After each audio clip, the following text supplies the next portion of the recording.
पश्चिम बंगाल चुनाव नतीजों के बाद सपा प्रमुख अखिलेश यादव ने चुनावी रणनीति बनाने वाली कंपनी आईपैक के साथ समझौता रद्द कर दिया है। अखिलेश यादव ने लखनऊ में प्रेस कॉन्फ्रेंस करते हुए कहा कि हमारा संबंध उनसे था, कुछ महीने हमारे साथ उन्होंने काम किया, लेकिन अब हम साथ काम नहीं कर पा रहे हैं क्योंकि हमारे पास फंड की कमी है, हम इतना फंड नहीं दे सकते हैं। दरअसल अखिलेश यादव ने साफ इशारा किया, समाजवादी पार्टी के पास इतना पैसा नहीं है कि चुनाव की रणनीति बनाने वाली एक कंपनी को मोटी रकम चुका सके। और जिस तरह से पश्चिम बंगाल और तमिलनाडु में उनके किए हुए काम में निराशाजनक रिजल्ट आए हैं, उसके बाद अखिलेश यादव को मनोबल और भी टूट गया। ऐसे में वो नहीं चाहते कि करोड़ों की भारी भरकम रकम किसी कंपनी को चुकाया जाए जिनके रिजल्ट का कुछ अता पता नहीं है। तो वहीं अखिलेश यादव ने आगे एक और बात कही है। उन्होंने कहा कि कुछ लोगों ने हमें चुनाव जितवाने वाली कंपनी के बारे में बताया और सलाह दी कि सी वोटर से सर्वे करवाइए, एक ईवीएम कंपनी है उसको साथ रखिए, सोशल मीडिया पर किसी के खिलाफ नकारात्मक प्रचार करना हो तो 360 डिग्री कंपनी से जुड़िए, उनको फंडिंग करिए। और इसी के साथ अखिलेश यादव ने भाजपा सरकार पर भी तंज कसते हुए कहा कि सोच रहे हैं नेशन बिन नमो और जेबिस जैसी कंपनियों से बात कर ली जाए, हम लोग बैठकर डील बनाएंगे और उनसे कहेंगे कि अगर हमारी सरकार बनवा देंगे तो सूचना विभाग का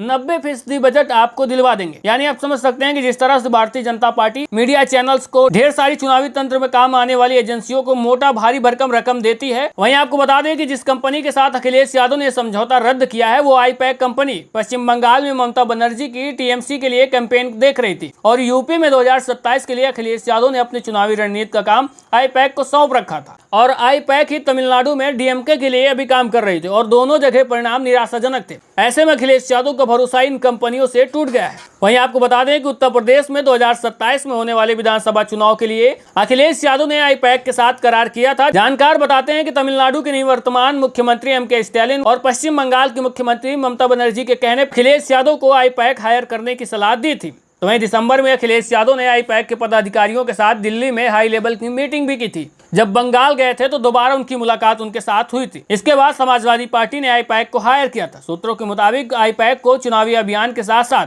बूथ स्तर पर कार्यकर्ताओं को प्रशिक्षित करने, वोटर टर्नआउट बढ़ाने के लिए ऐप बेस्ड टूल्स का इस्तेमाल करने और विपक्षी पार्टियों की कमजोरियों पर फोकस करने का काम दिया गया था। और अभी अखिलेश यादव के लिए डेटा एनालिसिस के आधार पर रणनीति बनाने का काम मुंबई की शो टाइम कंसल्टिंग कर रही है, जबकि सर्वे का काम कर्नाटक की एक कंपनी के पास है। तो मैं आपको बता दें कि इनके पीछे 3 ऐसे बड़े कारण हैं जिनकी वजह से अखिलेश यादव ने ये जो डील तोड़ी है। इनमें से पहला है कि आईपैक पश्चिम बंगाल में ममता बनर्जी और तमिलनाडु में एमके स्टालिन के लिए काम कर रही थी, लेकिन दोनों जगह पार्टियां हार गईं। ऐसे में एक कारण ये हो सकता है। और दूसरा है कि आईपैक के डायरेक्टर विनेश चंदेल को बंगाल चुनाव खत्म होते ही जमानत मिली है और शर्त रखी गई है कि वो सबूतों के साथ छेड़छाड़ नहीं करेंगे और गवाहों को प्रभावित नहीं करेंगे, यानी अभी भी वो जांच के दायरे में है। तो ऐसे में आईपैक लखनऊ में काम करती तो संभवतः ईडी लखनऊ भी आएगी और अखिलेश यादव कानूनी पचड़े में नहीं पड़ना चाहते, क्योंकि अभी तक अखिलेश यादव की छवि जो है वो साफ सुथरी है और किसी भी तरह की इधर उधर की खबरों में आकर वो अपने राजनीतिक कैरियर में एक दाग नहीं लगाना चाहते। और तीसरा सबसे बड़ा कारण निकल कर जो आ रहा है वो है कि अखिलेश यादव को शायद आशंका होगी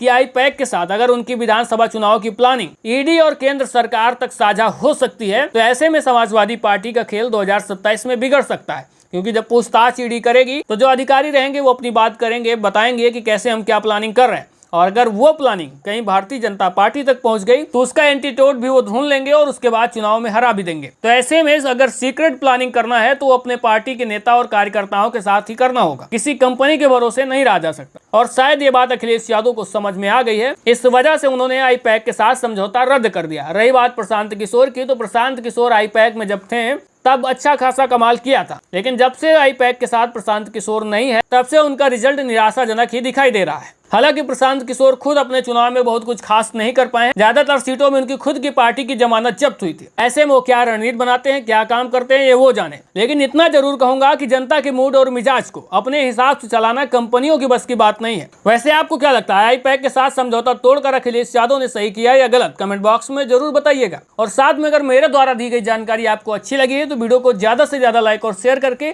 चैनल को भी सब्सक्राइब और फॉलो करिएगा। मिलते हैं फिर एक नई जानकारी के साथ।